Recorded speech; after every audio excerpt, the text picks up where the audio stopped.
మనారా చోప్రాని దాదాపుగా ఏంటంటే ఆ అమ్మాయితోటి జక్కన్న సినిమా నేను డిస్ట్రిబ్యూషన్ చేసినప్పుడు పరిచయం, మరి సునీల్తో చేసినప్పుడు అప్పటి నుండి మధ్య మధ్యలో ట్రావెల్ అవుతున్నాం. ఈ సినిమాకి వచ్చేసరికి ఈ క్యారెక్టర్ ఎవరు చేస్తే బాగుంటుందనే ఉద్దేశంలో చాలా మందిని సెర్చ్ చేయడం జరిగిన తర్వాత ఈ క్యారెక్టర్ మనారా చోప్రా చేస్తే బాగుంటుందని చెప్పేసి అనుకున్నాం.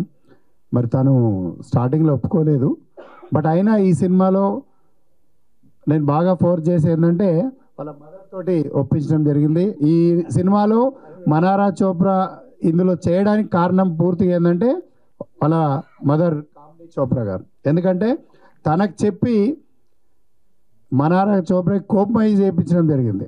అంటే బుజ్జగించి చెప్పలేదు, ఈ సినిమా చేస్తే బాగుంటుంది తప్పకుండా, ఏంటంటే ఇలాంటి మంచి క్యారెక్టర్, ఎందుకంటే నీకు పర్ఫార్మెన్స్ ఓరియంటెడ్ ఉన్నటువంటి క్యారెక్టర్సు సినిమాలో దొరకడం చాలా కష్టం. చాలా దగ్గర ఏంటంటే ఆర్టిస్టులని కేవలం ఒక షో పీస్గానే చూపెడతారు, బట్ పర్ఫార్మెన్స్ ఓరియంటెడ్ ఉన్నటువంటి చాలా తక్కువ. కాబట్టి మరి ఈ క్యారెక్టర్ చేయాలని చెప్పేసి మరి మనారా చోప్రా గురించి వాళ్ళ మదర్తో మాట్లాడి ఒప్పించి నెగిటివ్ ఫిమేల్ లీడ్ అంటే దాదాపు ఏంటంటే లీడ్తో పాటు సమానంగా నెగిటివ్ ఫిమేల్ లీడ్ అంటే దాదాపుగా పోటీతత్వంతో హీరోకి విలన్కి ఏ విధంగా ఉంటుందో ఆ విధమైనటువంటి ఒక ఫిమేల్ లీడ్ క్యారెక్టర్ చేసేటప్పుడు దాదాపు ఏంటంటే అందులో నెగిటివ్ అన్నప్పుడు బాగా పర్ఫార్మెన్స్ ఓరియంటెడ్ అయి ఉంటుంది.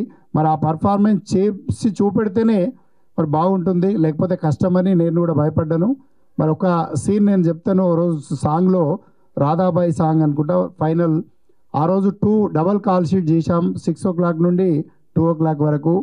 2:30 అయినప్పటికీ కూడా ఆమెలో ఎక్కడ ఎనర్జీ తగ్గకుండా ఇంకా చేద్దాం సార్, మళ్ళీ రేపెందుకు ఇవాళే చేద్దామని ఆ విధంగా చేసింది. Really thank you Manara.